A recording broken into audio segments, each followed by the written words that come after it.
بدترین عذاب عربوں پر آیا کھڑا ہے، سروں پر تنا ہوا بدترین ایسی جنگ ہونی ہے الملحمۃ العظما، جس کو کہ میں بھی آپ کو گواہی پیش کر دوں گا، جسے کہا گیا دی لاسٹ کروسیڈ۔ بش نے بھی کروسیڈ کا لفظ بول دیا تھا، پھر واپس لیا اس نے۔ نکل جاتی ہے جس کے منہ سے سچی بات مستی میں، فقیہ مصلحت بھی سے وہ رندے بادہ خار اچھا، کروسیڈ کہہ کر پھر واپس لیا۔ یہ کروسیڈ، اس کے اوپر جس قدر نقصان ہونا ہے عربوں کا، گریٹر اسرائیل بنے گا، یہ عراق، شام، اردن، سعودی عرب کا کچھ شمالی علاقہ، ترکی کا جنوبی علاقہ، مصر کا صحرائے سینا، اور اس کے ساتھ ہی جو بہترین اس کا زرخیز ترین علاقہ ڈیلٹا آف نائل، یہ سب یہودیوں کے قبضے میں۔ اس کو حدیث میں کہا گیا الملحمۃ العظما۔ عیسائی 80 علم لے کر اے مسلمانوں تم پر حملہ آور ہوں گے، اور ہر علم کے نیچے 12,000 فوج ہوگی، 9.5 لاکھ فوج۔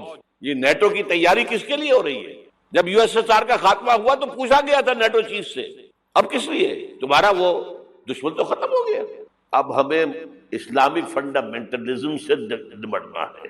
وہ جانتے ہیں خطرہ یہی ہے، اب اسلام ابھر سکتا ہے، مسلمانوں کے سینوں کے اندر وہ آگ ہے، اوپر خاکستر آ گیا ہے، تم پہ اٹھانا بیٹھنا، یہ اندر تو انگارہ ہے، اوپر سے راکھ ہے، اس سے دھوکہ نہ کھا جانا ان کے دلوں کے اندر۔ اور بش نے کہا تھا مسلمان چاہتے ہیں کہ ہسپانیہ سے لے کر انڈونیشیا تک نظام خلافت قائم کرے، اور میں حیران ہوا تھا کہ اس کمبخت کو ہسپانیہ کا خیال کیسے آ گیا؟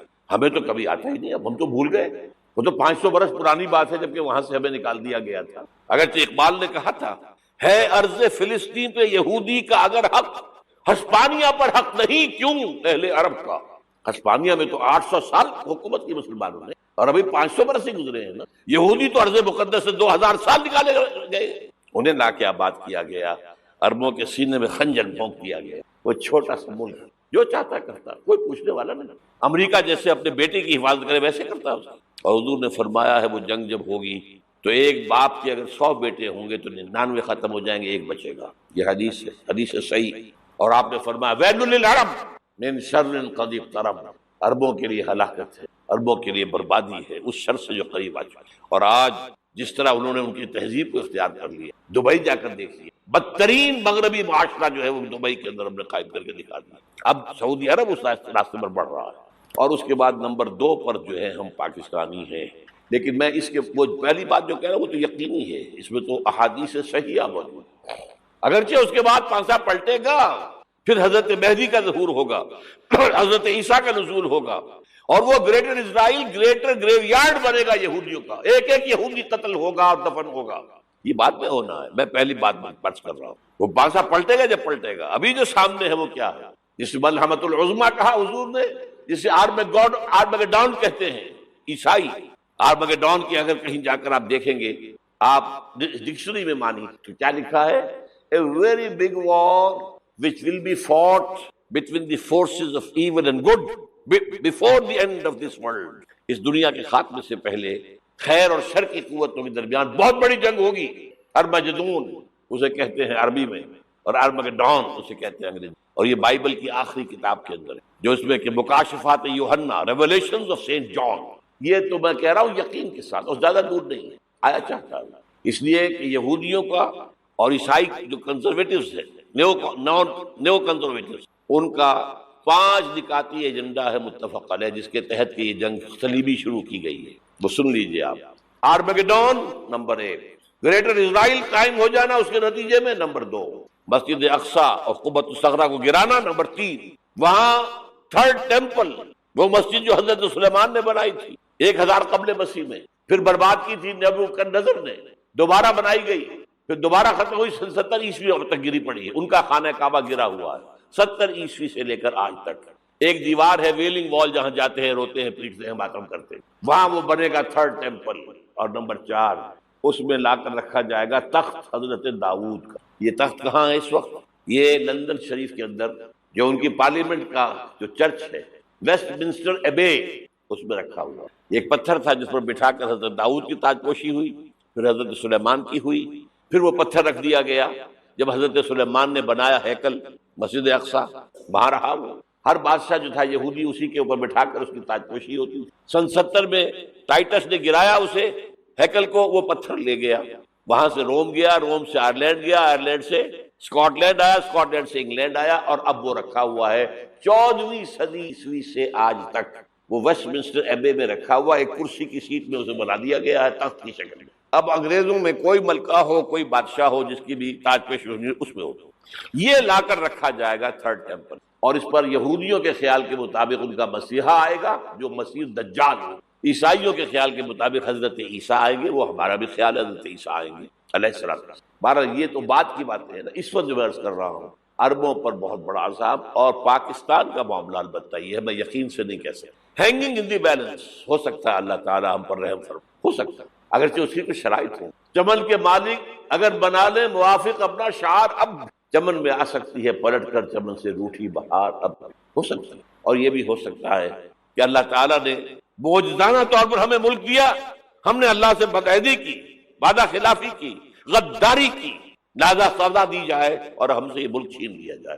اٹس جسٹ پاسبل، دور نہ سمجھے اسے، انہونی بات نہ سمجھے۔ جو گھیراؤ ہو رہا ہے آپ کے مغرب میں نیٹو فورسز اور مشرق میں بھارت فورسز، بھارتی فورسز گدھوں کی طرح بیٹھے ہوئے انتظار کر رہے ہیں پاکستان اور ڈسٹیبلائز ہو جائے، یہاں اور بدامنی ہو جائے۔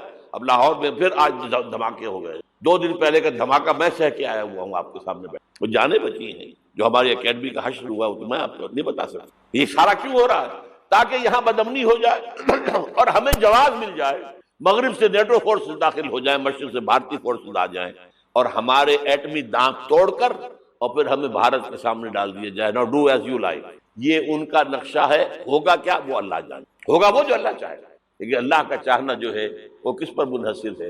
یہاں انقلاب برپا کرو، یہاں اسلام لاؤ، اگر دھندوں میں لگے رہو گے تو وہ خود بخود نہیں آ جائے گا انقلاب۔ صحابہ نے جانیں دی تھی، کتنی تکلیفیں اٹھائی تھی، 12 برس تک مکی دور کے اندر، با نشہ درویشی در ساز و دمادم زن، جو پختہ شبی خدرا بر سلطنت جم سن۔ یوم طائف یاد ہے جو حضرت عائشہ فرماتی ہے کہ میں نے پوچھا تھا حضور سے کہ یوم احد سے زیادہ سختی بھی آپ پر کبھی آئی؟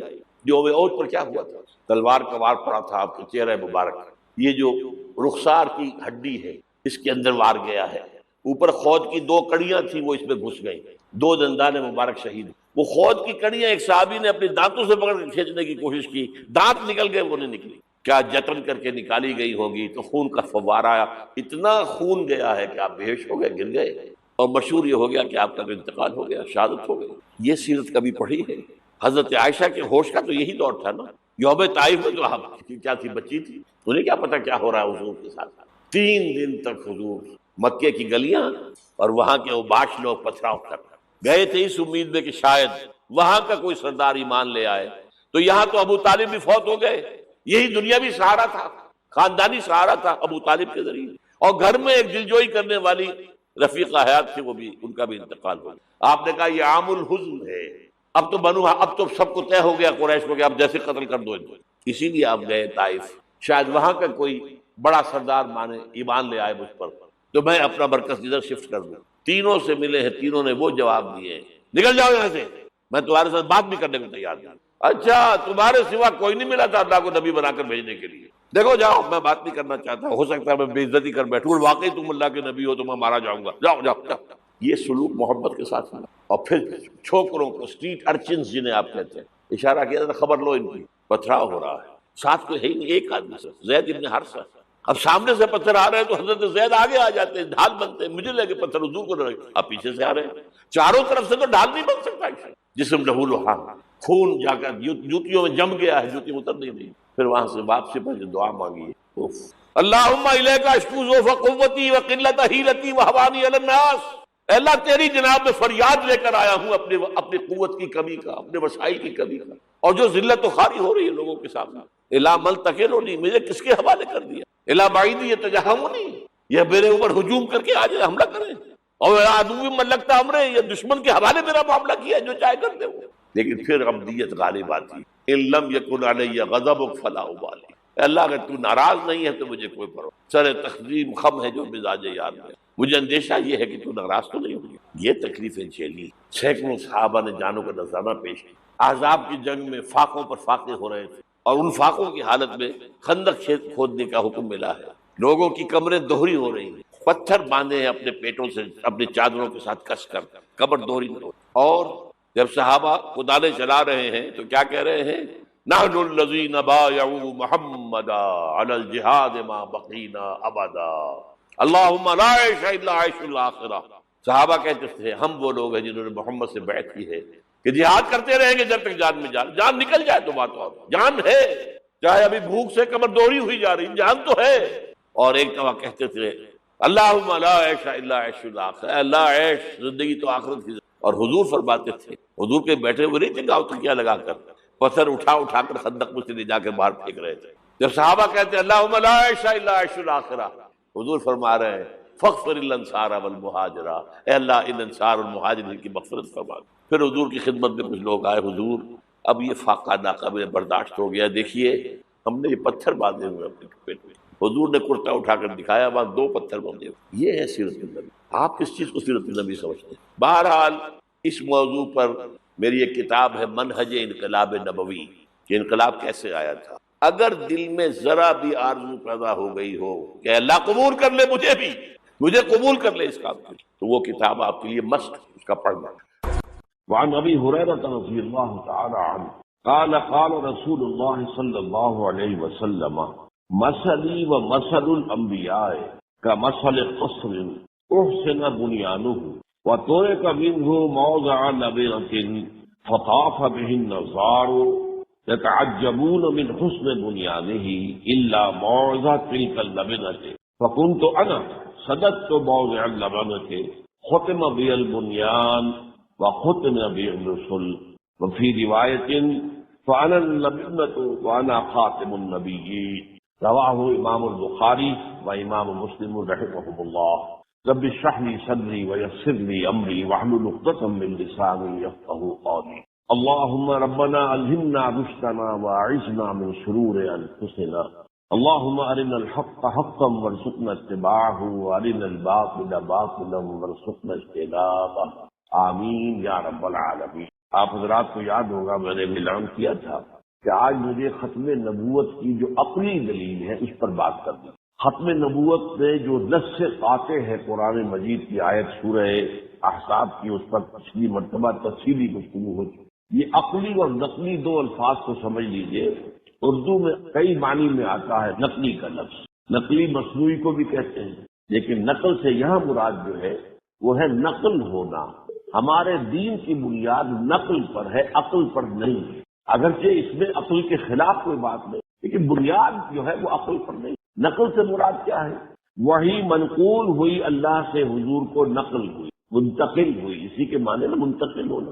پھر وہ وہی منتقل ہوئی حضور سے صحابہ کو، یہ انتقال ہو رہا ہے، نقل ہو رہا ہے، منتقل ہونا ہو رہا ہے۔ پھر صحابہ سے تابعین کو، تابعین سے تبع تابعین کو۔ اصل دین تو وہ ہے کتاب و سنت۔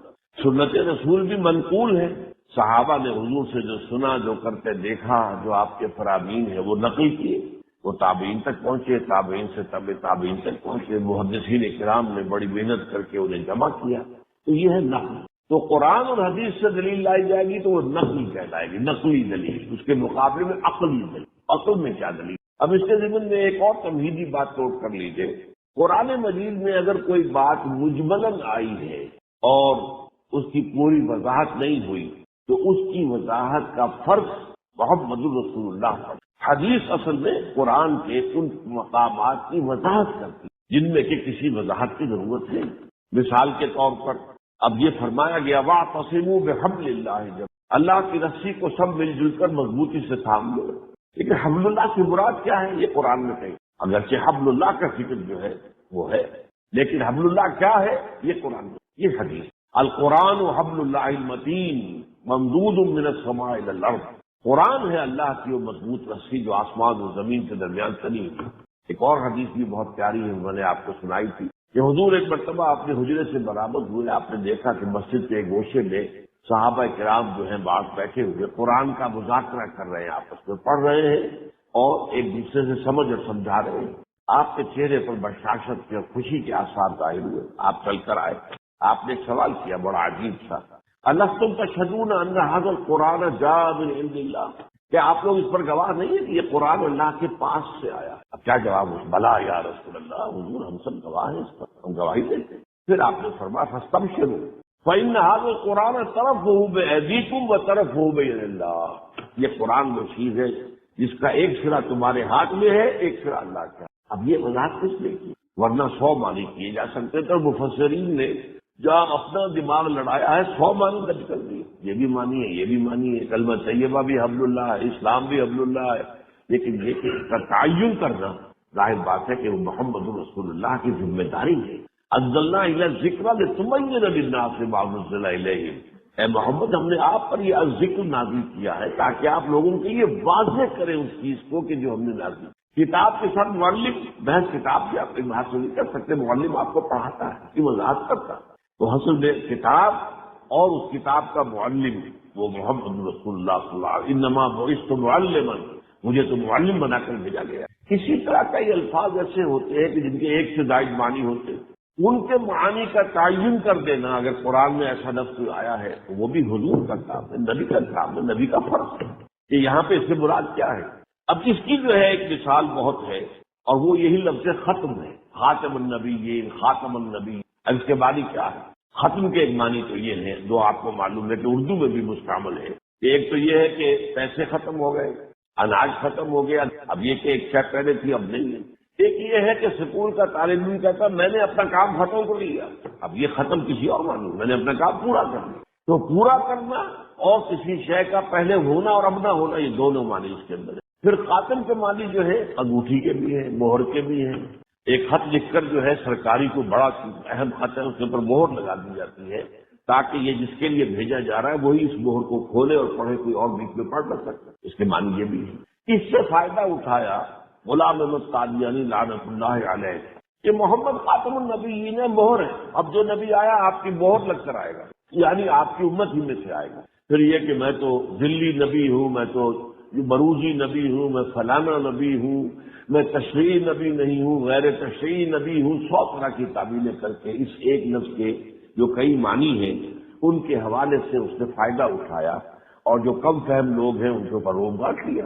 اب اس کا کیا ہے، میں آپ کو بتا چکا ہوں، حضور کی 2 حدیثیں آپ کو پچھلی مرتبہ سنا چکا ہوں۔ ایک حدیث جو ہے ترمذی شریف کی ہے اور مسند احمد کی ہے، حضور نے فرمایا ان الرسالۃ والنبوۃ قد انقطعت فلا رسول بعدی ولا نبی۔ دیکھو نبوت اور رسالت دونوں منقطع ہو چکی ہے، اب یہاں تو کوئی شک نہیں رہا، رسی کٹ گئی، منقطع ہو گئی، ایک سلسلہ تھا منقطع ہو گیا، ختم ہو گیا، اس معنی میں ختم ہے قرآن میں۔ ان الرسالۃ والنبوۃ قد انقطعت فلا رسول بعدی ولا نبی، میرے بعد نہ کوئی رسول نہ نبی ہے۔ اب دیکھیے اس سے بھی میں نے پچھلی مرتبہ آپ کو بتایا تھا، جو وہ جھوٹا نبی ایران میں پیدا ہوا بہا اللہ، وہ بہائی، آپ نے سنا ہوگا بہائی، وہ اس کے پیروکار ہیں۔ آج دنیا میں باہر جو ہے چرچا ان کا بھی موجود ہے، لیکن قادیانیوں کا زیادہ ہے۔ تو قادیانیوں نے جس طریقے سے جو ہے الفاظ سے کھیلے ہیں اسی طرح وہ بھی کھیلا۔ وہ جگہ دیکھو قرآن مجید میں خاتم النبیین کہا گیا، خاتم الرسول تو نہیں کہا گیا نا، نبی ختم ہو گئے رسول ختم نہیں، میں رسول ہوں۔ حالانکہ بھائی میں پچھلی مرتبہ آپ کو بتا چکا رسول تو ہوتا ہی وہ ہے جو نبی ہو، پہلے نبی ہوتا، نبی یہ رسول 2 مرتبہ قرآن میں آیا سورہ مریم میں۔ نبی ہوتا ہے تو اس میں سے اللہ تعالیٰ پہ جس کو ایک خاص مقام پر حکم دے دے کہ اب وہاں چلے جاؤ، فلاں قوم کے پاس چلے جاؤ، فلاں شہر میں چلے جاؤ، فلاں علاقے میں چلے جاؤ، تو اب وہ رسول خدا کا بھیجا ہوا۔ تو اس حوالے سے ان الفاظ کے ساتھ لوگ جو کھیلتے ہیں، اسی طرح میں نے حدیث آپ کو سنائی، حضور نے فرمایا کہ کانت بنو اسرائیل تسوسهم الانبیاء کلما ہلک نبی خلفہ نبی۔ بنی اسرائیل جو تم سے پہلے امت مسلمہ تھے ان میں بھی آخر نبی آئے ہیں، کتاب انہیں دی گئی تھی، اور ان کے معاملات جو ہیں ریاست اور سیاست کے وہ انبیاء چلاتے تھے۔ جیسے ہی کسی نبی کا کیا انتقال ہوتا تھا کوئی ایک اور نبی اس کی جگہ پر اللہ بھیج دیتے تھے۔ حضرت داؤد کا انتقال ہوا، حضرت سلیمان ان کے جانشین ہو گئے، نبی بھی تھے، وہ بھی نبی تھے، یہ بھی نبی تھے۔ اب یہاں پر ایک اشکال پیدا ہو سکتا تھا، دیکھو اسی طرح امت محمد کے اندر بھی ہونا چاہیے کہ حضور کے بعد جو ہے وہ انبیاء ہوں، لیکن آپ نے فوراً فرما دیا، لیکن نہیں، وَإِنَّهُ لَا نَبِيَّ بَعْدِي وَسَيَكُونُ الْخُلَفَاءُ، لیکن جان دو میرے بعد کوئی نبی نہیں ہے، خلفاء ہوں گے، جانشین ہوں گے، خلفاء ہوں گے، خلفاء راشدین بھی ہوں گے، پھر بعد میں وہ خلفاء بھی ہوں گے کہ جو راشدین تو نہیں ہوں گے، بہرحال اپنے آپ کو خلفاء کہلائیں گے، بنو امیہ کے خلفاء اور بنو عباس کے خلفاء اور ترکوں کے خلفاء۔ خلافت جو ہے 400 برس تک ترکوں میں رہی، لیکن خلفاء ہوں گے، نبی کوئی نہیں ہوگا۔ اسی طرح کا ایک واقعہ آتا ہے جب حضور غزوہ تبوک پر تشریف لے جا رہے تھے تو آپ نے حضرت علی کو اپنا قائم مقام بنا کر مدینے میں آپ نے کہا تم یہاں رہو. انہوں نے شکوہ کیا حضور آپ اور آپ کے دوسرے دوست آپ کے ساتھی تو جا رہے ہیں اللہ کی راہ میں جنگ کرنے کے لیے اور مجھے آپ عورتوں کے ساتھ بٹھا کر جا رہے ہیں. ظاہر بات ہے کہ پیچھے تو کیونکہ غزوہ تبوک کے موقع پر تو یہ تھا نا کہ ہر مسلمان کو جانا ہے. یہ نفیر عام اس سے پہلے کبھی نہیں حضور کی سیرت میں. غزوہ بدر ہو یا غزوہ ہو نفیر عام کبھی بھی نہیں.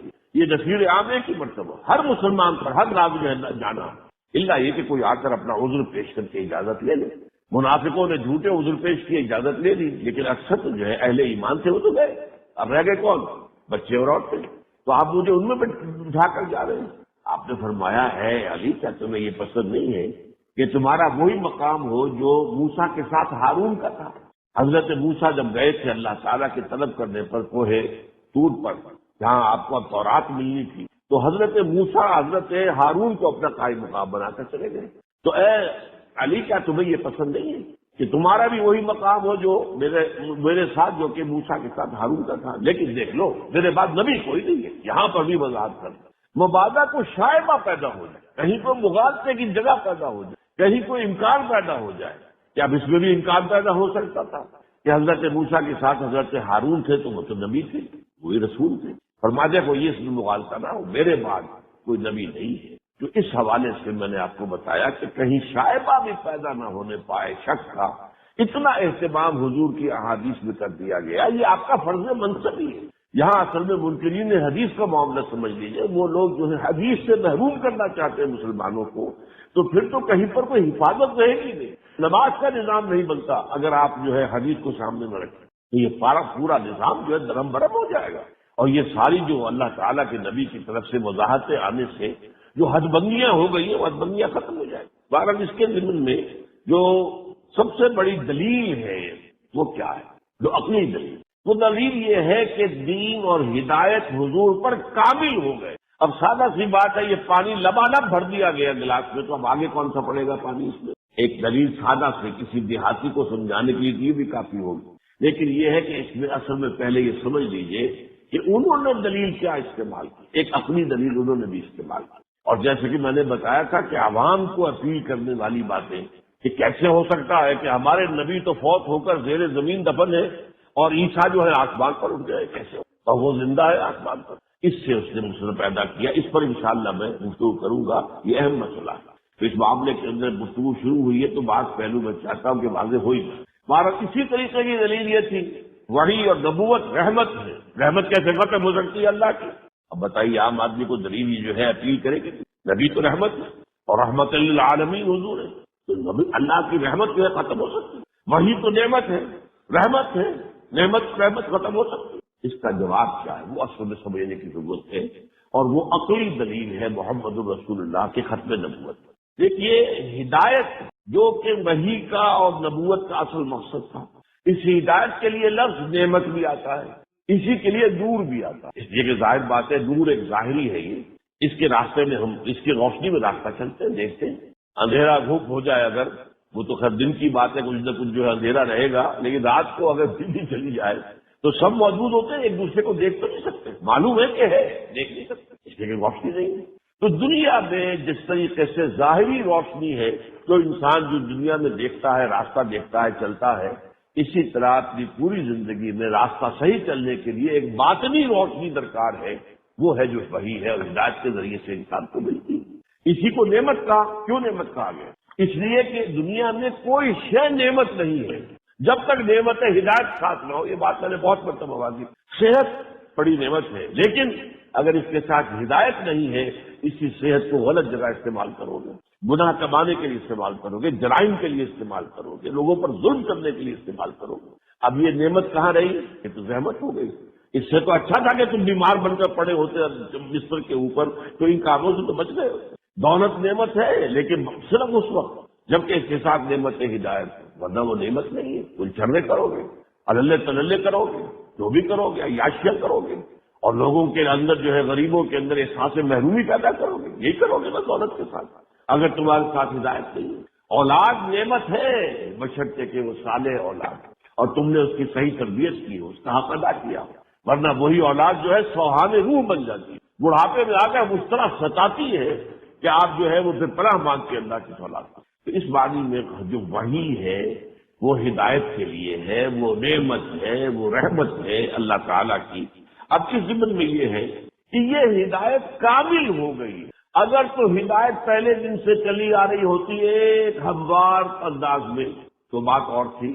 ہدایت درجہ بدرجہ بڑھی ہے۔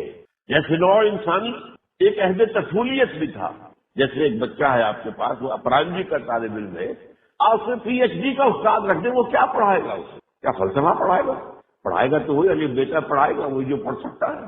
تو جب نوع انسانی بحثیت مجموعی اپنے عالم طفولیت میں تھی تو بڑی بنیادی باتیں بتا دی گئی، ذرا اور آگے بڑھا تو اور بتا دی گئی، اور آگے بڑھا 10 کمانڈمنٹس تورات میں دے دیے گئے، اور جب بالغ ہو گیا پوری طرح باشعور سمجھنے کے قابل تو قرآن نازل ہوا اور ہدایت کامل کر دی۔ اب یہ کامل ہو جانا ہدایت کا یہ سب سے بڑی دلیل، اس لیے کہ جب کامل ہو گئی تو اب تو مزید ضرورت نہیں ہے۔ اس معاملے میں نے پہلے بھی آپ کو سنایا، ایک قادیانی نوجوان سے میرا جب معاملہ ہوا گفتگو کا، میں نے محسوس کیا اصل میں قادیانی بھی اس وقت جو ہے یہ جان لیجیے، یہ اس طرح کے کٹر عام طور پر نوجوان جو ہے کہ ان کی ساری باتوں کو مانتے اور سمجھتے ایسے نہیں ہیں، جیسے ہمارے عام مسلمان بھی مسلمان ہیں بس پیدائشی طور پر ہیں، باقی کہاں ان کے پاس علم ہے دین کا۔ اسی طریقے سے معاملہ ہے۔ اب یہ نوجوان جو ان کے ہیں اور جو اس وقت بڑے ایکٹیو ہیں، اور خاص طور پر انہوں نے کہا اس کو ماڈل ٹاؤن کو اپنا جو ہے بڑا مرکز بنا لیا ہے، اور اس میں وہ بڑی جو ہے وہ جانفشانی کے ساتھ کام کر رہے ہیں۔ لیکن ان میں لوگ ایسے ہوتے ہیں کہ جو ابھی پوری بات سمجھے نہیں ہوتے، اور پھر یہ کہ اگر کوئی بات دل کو لگے تو مان لیتے۔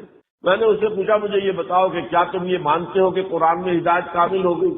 ہاں بالکل مانتے ہیں قرآن میں ہدایت کامل ہو۔ اچھا قرآن میں ہدایت کامل ہو گئی تو دوسری بات یہ بتاؤ کہ وہ محفوظ ہے یا نہیں؟ ہاں محفوظ۔ میں نے کہا اب مجھے بتاؤ پھر وحی کی ضرورت کیا؟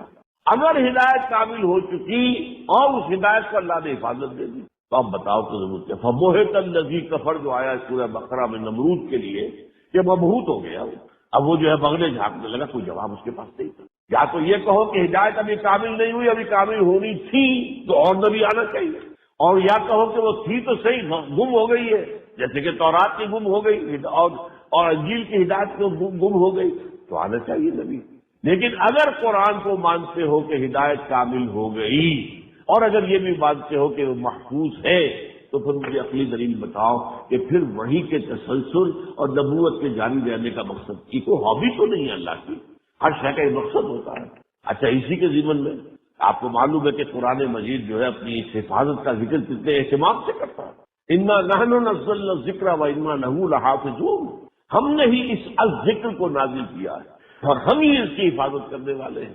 میں نے پہلے بھی بعض مواقع پر عرض کیا ہے، دیکھیے اس آیت کے دو حصے، انا نحن نزلنا الذکر ایک حصہ ہو گیا، اور انا لہ لحافظون اور ہم ہی اس کی حفاظت کرنے والے ہیں یہ دوسرا حصہ ہو گیا۔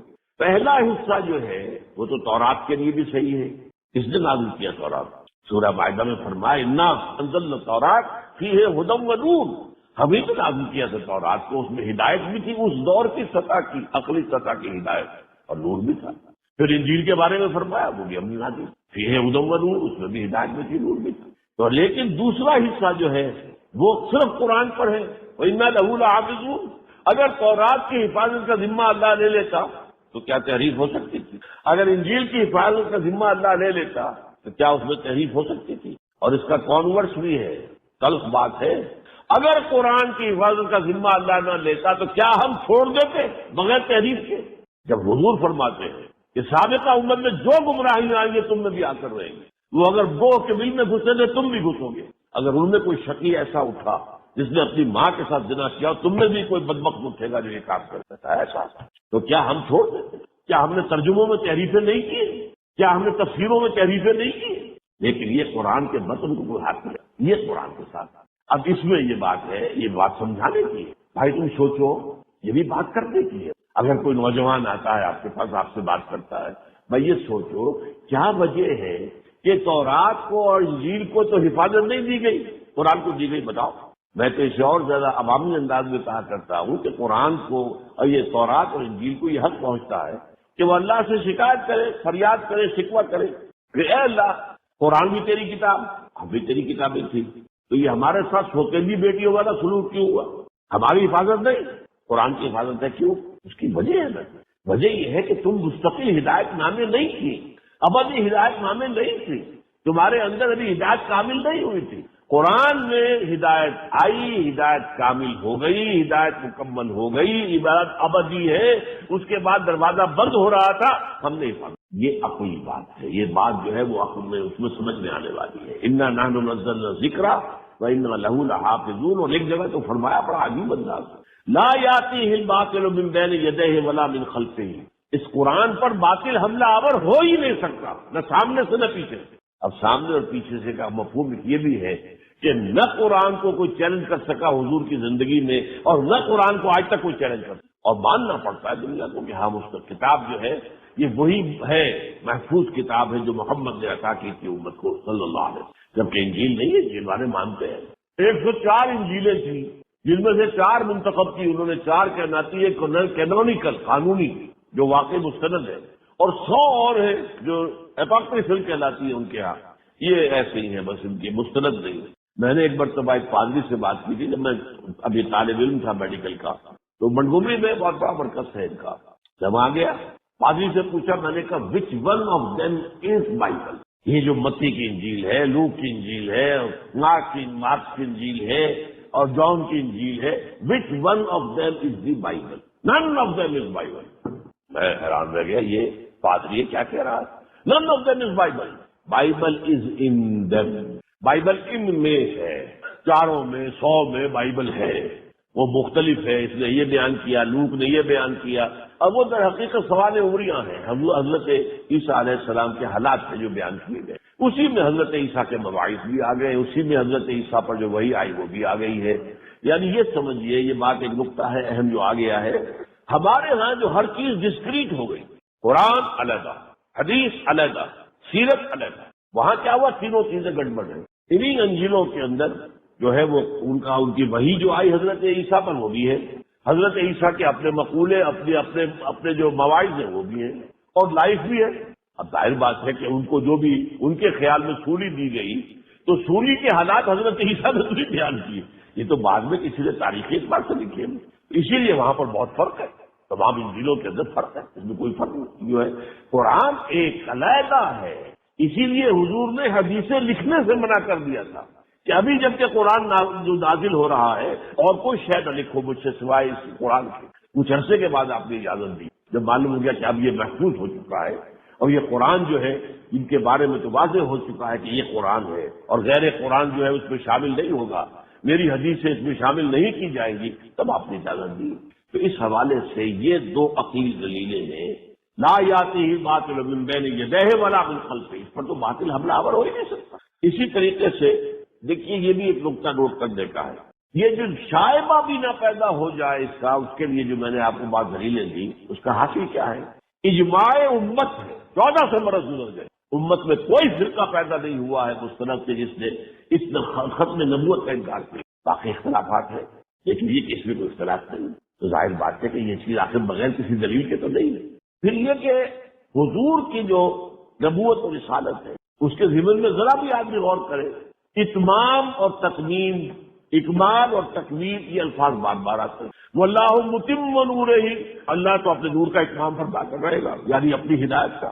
تو یاب اللہ الا یتم نورہ، اللہ کو ہرگز منظور نہیں ہے مگر یہ کہ اپنے نور کا اتمام فرمائے، نور ہدایت. اور اسی پر فرمایا الیوم اکملت لکم دینکم واتممت علیکم نعمتی ورضیت لکم الاسلام دین. یہ آیتیں ہیں جو کوٹ کی جانی چاہیے ختم نبوت کے دفاع میں. عقلی طور پر جب گفتگو ہو، عام طور پر ہمارے پاس وہی ایک آیت پیش ہوتی ہے، اور اس میں جیسا کہ میں نے عرض کیا ختم کے لفظ کے معنی کہی ہے، اس لیے وہ تعویل کر کے عوام کے اوپر جو ہے وہ جہالت سے حملہ کر آور ہو جانا بہت آسان ہے.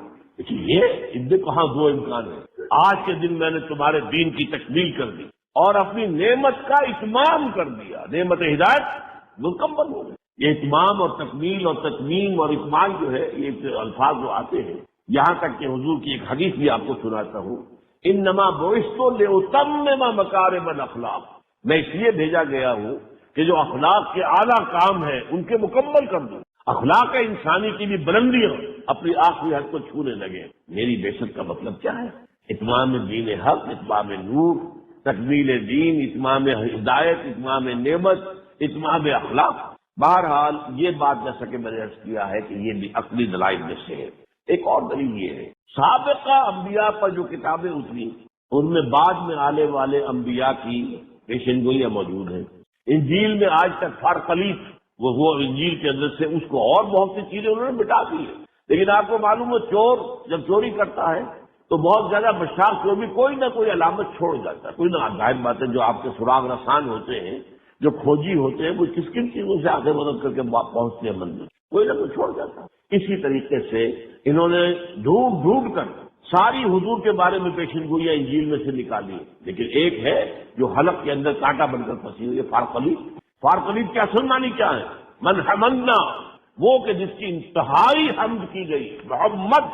لیکن یہ کیا کرتے، وہ تسلیاں دینے والا، نجات دہندہ، یہ مختلف معنی کر دیں گے تاکہ اس کو ہم کسی اور کے اوپر بھی جو ہے وہ اپلائی کر سکیں۔ لیکن یہ کہ فارقلیف، پیراکلیف، یہ پیراکلیٹوس، مختلف الفاظ بدلتے چلے گئے، لیکن یہ کہ وہ بہرحال اپنی جگہ ہے، اسے مٹا نہیں سکتے۔ اسی طرح یہ بھی میری زندگی کا اہم واقعہ ہے۔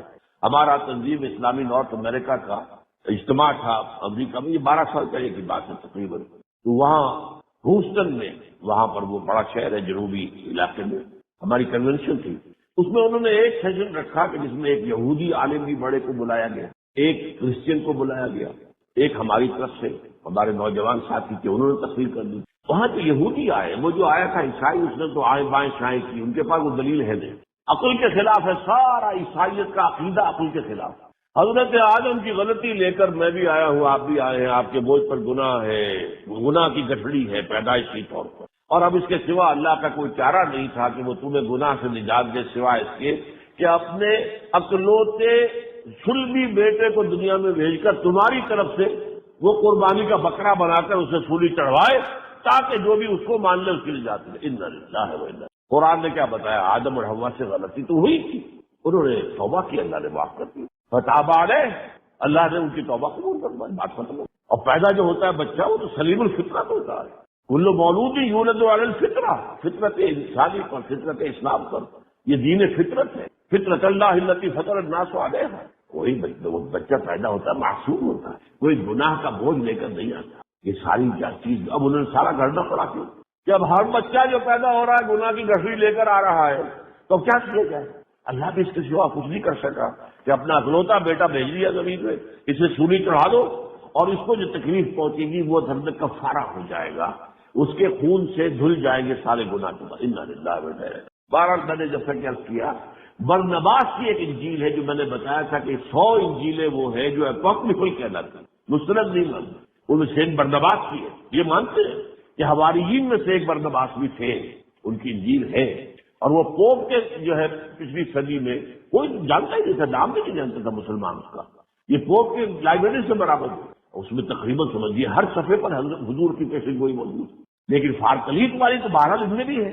اور میں آپ کو بتا رہا تھا ہیوسٹن کا واقعہ کہ وہاں جو یہودی آئے تھے بڑے معمر تھے، پروفیسر ایمیریٹس، بہت بڑے، جب پروفیسر جب ریٹائر ہو جائے تو پھر جو بہت زیادہ صاحب علم ہو انہیں رکھ لیا جاتا ہے کہ وہ بزرگ کی حیثیت سے پروفیسر ایمیریٹس کہلاتے، وشو براڈ، ڈاکٹر وشو براڈ وہ آیا، اس نے ایک بات تو یہ کی تو حیران ہوا، Islam is the best religion for the whole of humanity except Jews.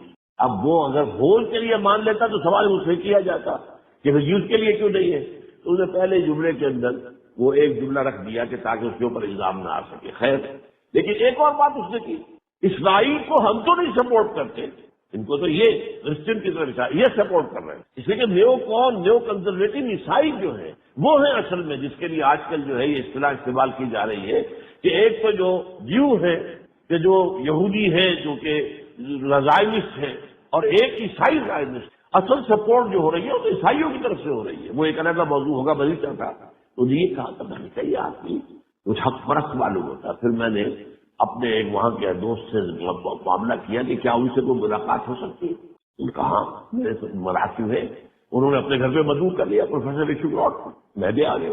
کچھ گفتگو کے بعد میں نے ان سے پوچھا کہ یہ جو کتاب استثناء میں ایک پیشن گوئی ہے 18واں باب 18ویں آیت، اس کی کیا آپ کے نزدیک توجہ ہے؟ کیا وہ ہے، اس کا مستحضر نہیں تھا۔ میں نے کہا تورات میں یہ ہے کہ اللہ ہم نے فرمایا حضرت موسیٰ سے کہ میں یعنی یہ جو بنی اسرائیل ہے ان کے بھائیوں میں سے ایک رسول تیرے مانند اٹھاؤں گا اور اس کے منہ میں اپنا کلام ڈالوں گا اور وہ وہی بات کہے گا جو میں اس سے کہوں گا۔ میں نے کہا یہ کون ہے؟ بنی اسرائیل کے بھائی کون ہیں؟ کہنے لگے یہ تو اسماعیلائٹ ہے۔ صاف کہا یقین اسماعیل، یہ دو بھائی تھے نا، اسحاق اور اسماعیل۔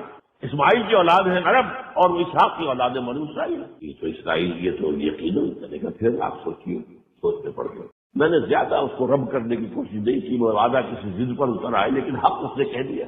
اور جیسا کہ حضرت موسیٰ کے مانند کس اعتبار سے؟ حضرت عیسیٰ کو تو کوئی شریعت نہیں دی گئی، صاحب شریعت رسول تھے حضرت موسیٰ، اور صاحب شریعت رسول ہے حضرت محمد صلی اللہ علیہ وسلم علیہ السلام۔ لہذا اس اعتبار سے یہ مشابہت ہے کہ میں ان کے بھائیوں میں سے ان کے لیے تیرے مانند ایک رسول اٹھاؤں گا اور اس کے منہ میں اپنا کلام ڈالوں گا۔ یعنی اے موسیٰ تمہیں تو میں نے لکھا ہوا دیا ہے نا، 10 کمانڈمنٹ لکھے ہوئے دیے ہیں، اس کو لکھی ہوئی چیز سے نہیں دوں گا، اس کے منہ میں اپنا کلام ڈالوں گا، یعنی وہی جو وہ مجھ سے وہی لوگوں سے کہے گا جو میں نے اس سے کہا۔ تو یہ باتیں موجود ہیں، ان کی پیشین گوئیاں موجود ہیں۔ سوال یہ ہے کہ قرآن میں کیوں پیشین گوئی نہیں ہے اگر کوئی نبوت ہونی چاہیے اس کے بعد؟ یہ بھی ایک بڑی عقلی دلیل ہے۔ کیا قرآن میں کوئی پیشین گوئی ہے؟ وہ دکھا سکتے معلوم نہیں ہے۔ تو اس سے بھی ختم نبوت جو ہے اس کا قرآنی دلیل جو ہے وہ ثابت ہے۔ اب اس کے بعد آئیے میں ایک نقطہ آخری بیان کر رہا ہوں، یہ ضمنی موضوع ہے آج کے اعتبار سے۔ یہ تکمیل نبوت اور تکمیل رسالت، اسی میں حضور کی فضیلت کا راز مضمر ہے۔ اگر نبوت اور رسالت ہموار چلے آ رہے ہوتے، ایک ہی طرح کی ہدایت، ایک ہی طرح کا دین، ایک ہی طرح کی ہدایت، ایک ہی طرح کا دین آ رہا ہے، تو اگر آ کر ایک جگہ ختم ہو جاتا تو اس میں فضیلت کی کون سی بات ہے؟ بلکہ ایک اعتبار سے تو بات منفی بنتی ہے، یہ رحمت رک گئی۔ یعنی وہ جو اس کا کہنا تھا یہ تو رحمت ہے، رحمت کیسے رک سکتی ہے؟ لیکن اگر تصور یہ ہو کہ نبوت، ہدایت اور دین ترقی کرتے ہوئے تدریجاً آگے بڑھتے ہوئے مکمل ہو گئے محمد رسول اللہ صلی اللہ علیہ وسلم پر، اب ہے فضیلت۔ تکمیل نبوت اور تکمیل رسالت فضیلت ہے، محض ختم نبوت فضیلت نہیں بنتی۔ اگر ختم اس معنی میں صرف لیے آپ کہ لا نبی بعدی، وہ حق ہے اور اس کا حق علماء نے ادا کیا ہے، اس کی اس لیے کہ اس سے وابستہ ہے یہ مسئلہ کہ کوئی شخص مسلمان ہے یا نہیں ہے، یہ قانونی مسئلہ ہے۔ لہٰذا علماء کرام نے ختم نبوت کے اس مفہوم کو خوب مدلل کیا، بڑی بڑی کتابیں لکھی ہیں، سارے شبہوں کا جواب دیا ہے، بہت کام کیا ہے۔ لیکن یہ کہ بہرحال چونکہ معاملہ صرف اس ختم نبوت کا اس معنی میں نہیں ہے بلکہ تکمیل اور تتمیم نبوت ہے، اس لیے میں نے آج آپ کو جو حدیث سنائی ہے وہ ذرا نوٹ کی۔ اور یہ حدیث جو ہے، باقی حدیثیں کوئی ترمذی کی تھی، کوئی اور ابن ماجہ کی تھی، یہ حدیث متفقن علیہ ہے، بخاری اور مسلم دونوں کی۔ حضرت ابو ہریرہ فرماتے ہیں کہ حضور نے ارشاد فرمایا، میری اور انبیاء کی مثال مثلی و مثل الانبیاء کا مثل قصر، ایک محل کی تھی، اوسیرا قصر احسن بنیانہ، اس کی تعمیر بہت عمدہ کی گئی، عالی شان، بہت ہی نصیح۔ وہ تورے کا بن ہو موضع لبنۃ، ایک جگہ ایک اینٹ یا ایک پتھر کی جگہ چھوڑ دی گئی، فطاف بہ النظار، تو دیکھنے والے آتے تھے، سیاح آتے تھے، جیسے دیکھتے ہیں وہ بڑی عمارتوں کو، نظار نظر سے بنا دیکھنے والے، یتعجبون من حسن بنیانہ، وہ اس قصر کی خوبصورتی سے تو بہت متاثر ہوتے تھے، بہت عجیب اور غریب اور بہت عمدہ لگتی تھی ان کو، الا موضع تلک اللبنہ، لیکن وہ کہتے تھے یہ جو ایک اینٹ کی جگہ چھوڑ دی گئی ہے یہ کس لیے؟ یہ تو گویا کہ ایک داغ ہے اس کے حسن پر۔ فکنت انا، میں ہوں وہ اینٹ، صدقت موضع اللبنہ، میں نے وہ ایک اینٹ کا رکھنا جو تھا پر کر دیا ہے، ختم بنیان، اب وہ عمارت میرے ذریعے سے مکمل ہو گئی ہے، ختم بالرسل، اور میرے ذریعے سے رسالت کا اختتام ہو گیا۔ اور ایک روایت میں آئے ہیں فعلا لبنۃ وانا خاتم النبیین، میں ہوں ختم کرنے والا نبوت۔ یہ ہے بخاری اور مسلم کی، تو یہ روایت بہت کم بیان ہوتی ہے، حالانکہ جیسا کہ میں نے کہا اس میں اصل دلیل ہے، تکمیل نبوت میں اصل دلیل ہے، تکمیل رسالت میں اصل دلیل ہے، اور تکمیل نبوت اور رسالت ہی میں اصل فضیلت محمدی کا بیان ہے۔ ہدایت آپ پر کامل ہو گیا، دین آپ پر کامل ہو گیا۔ تیسرے اعتبار سے آپ کی رسالت ہمیشہ کے لیے اور پوری نوع انسانی کے لیے، یہ کسی اور رسول کی بات نہیں، یہ بھی تکمیل رسالت۔ باقی سارے رسولوں کی رسالت اگلے رسول کے آنے تک کے لیے ہے، اگلے رسول کے بعد اگلے رسول کی رسالت کا دور شروع ہو گیا، اور اپنی اپنی قوم کی طرف بھیجے گئے. الی عاد اخاہم ہودا والی ثمود اخاہم صالحا والی مدین اخاہم شعیبا وغیرہ وغیرہ. لیکن حضور کی رسالت اس وقت کی بھی پوری نوع انسانی کے لیے اور تا قیامت آنے والے تمام انسانوں. یہ تیسرا پہلو تکمیل نبوت، اور یہ ہے فضیلت محمدی تمام انبیاء اور رسول کے مقابلے میں. اور پھر چوتھا پوائنٹ کیا ہے؟ واحد رسول ہیں جنہوں نے اللہ کے دین کو بالفعل قائم کر دیا. اور کسی کی تو یہ شان نہیں ہے، نہ ابراہیم کی ہے، نہ نوح کی ہے، نہ ہود کی ہے، نہ صالح کی ہے، نہ عیسیٰ کی، نہ موسیٰ کی. یہی ہے نا اولو العزم من الرسل. یہ 5 یا 7 رسول سب سے چوٹی کے رسول کہلاتے ہیں. بعض لوگ 5 مانتے ہیں، نوح، ابراہیم، موسیٰ، عیسیٰ، حضور. بعض 7 کہتے ہیں، کیونکہ قرآن میں بہت تکرار کے ساتھ حضرت ہود اور حضرت صالح کا ذکر بھی ہے، انہیں بھی شامل کرتے ہیں. تو 7 اولو العزم من الرسل. جیسے قرآن میں کہا گیا کہ اے نبی فاصبر کما صبر اولو العزم من الرسل، آپ صبر کیجئے جیسے کہ ہمارے اولو العزم پیغمبروں نے صبر کیا. تو یہ اولو العزم پیغمبر ہیں، ان کے ذریعے سے کئی اللہ کا دین قائم ہوا ہے، کوئی نظام بنا، کوئی اسلامی ریاست قائم ہوئی تھی، آپ نے قائم کر کے دکھایا. اور آخری نقطہ جس میں نبوت اور رسالت کی تکمیل ہی نہیں ہے، انسانیت کی تکمیل ہے کہ آپ نے یہ سارا کام عظیم انقلاب خالص انسانی سطح پر جد و جہد کے ذریعے سے پورا کیا. کہیں معجزہ نظر نہیں آتا. بھوک آئی ہے تو من و سلوہ نازل نہیں ہوا، برداشت کرو، باندھو پیٹوں پر پتھر اور پھر بھی چلاؤ، بھاوڑے چلاؤ اور خندق کھودو. ایک کھجور 3 مجاہدین کا راشن 24 گھنٹے میں. برداشت کرو، جھیلو. جب حضور کو اللہ تعالیٰ نے کیسی کیسی مصیبتوں میں ڈالا، کیسی کیسی تکلیفیں آپ پر آئی، جو پتھراؤ آپ پر ہوا ہے، جس طریقے کا آپ کے اوپر زیادتیاں ہوئی، جو دندان مبارک آپ کے شہید ہوئے، اللہ تعالیٰ نے کہیں بھی وہاں مدد آئی ہے، اس میں کوئی شک نہیں. مدد آج بھی آ سکتی. چمن کے مالی اگر بنا لے موافق اپنا شعار، اب بھی چمن میں آ سکتی ہے پلٹ کر چمن سے روٹھی بہار. اللہ کی مدد تو معجزہ نہیں آئے گا، معجزہ رسول کے لیے. اور رسول اللہ کو صلی اللہ علیہ وسلم، محمد صلی اللہ علیہ وسلم حق تھا کہ قدم قدم پر معجزہ آتا. لیکن نہیں، اتنے بڑے بڑے معجزے عیسیٰ کو دیے گئے، حضور کو نہیں دیے گئے. مردہ کو کہنا قم بإذن اللہ اور زندہ ہو جائے، قبر سے نکل آئے. کسی اندھا مادرزاد اندھے کے آنکھوں پر ہاتھ پھیرا اور وہ اس کی آنکھ بینائی جو ہے آ گئی. کوڑ کے اوپر ہاتھ پھیرا اور ختم، کوڑ ختم. ایک پرندہ بنایا جو کہ گارے سے جیسے کو بچے کھیلتے ہوئے بناتے ہیں، اس میں پھونک ماری اور اڑتا ہوا پرندہ بن گیا. خلق حیات اور احیاء موتا، یہ معجزے ہیں جو عیسیٰ کو دیے گئے، حضور کو نہیں دیا گیا. تو یہ بات سمجھنے کی ہے. یہ اصل میں 5واں مرحلہ جو ہے کہ حضور نے وہ اللہ کا دین قائم کر کے دکھایا، عظیم انقلاب برپا کیا، خالص انسانی سطح پر جد و جہد کر کے، تکلیفیں جھیل کر، مصیبتیں برداشت کر کے. بہرحال یہ آج کا میرا موضوع تھا کہ حضور پر نبوت و رسالت کی تکمیل جو ہے یہ عقلی دلیل ہے ختم نبوت کی. کہ جب ایک بات مکمل ہو گئی، جب قرآن میں ہدایت کامل ہو گئی، قرآن کو محسوس کر دیا اور